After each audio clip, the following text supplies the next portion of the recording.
the mountains were brought forth, or ever thou hast formed the earth and the world.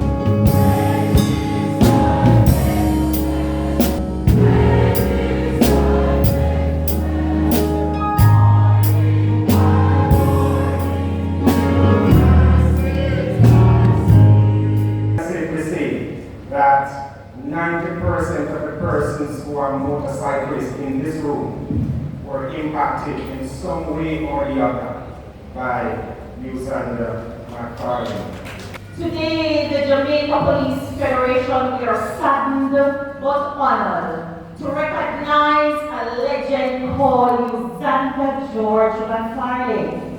Let me use this opportunity on behalf of the Jamaica Police Federation and by extension the entire rank and file population to express sincere condolences to the family, friends, loved ones of McFarlane.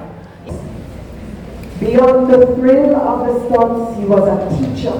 He was a patient and dedicated guide. Clearly, hundreds of people have been introduced to this joy, not just sharing expertise, but his passion for safety and responsibility.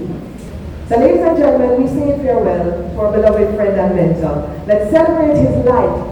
Let us honor his memory and carry forward his passion and continue to drive through our lives safely, responsibly, but also with his spirit of adventure and determination. No matter the task, if it's even training wheels we need, we can lead. As I say goodbye to my father, I want to honor his legacy by holding on to these memories. His passion for motorbike study will continue to inspire me. Daddy, thank you for being my hero, my mentor, my father, and my friend.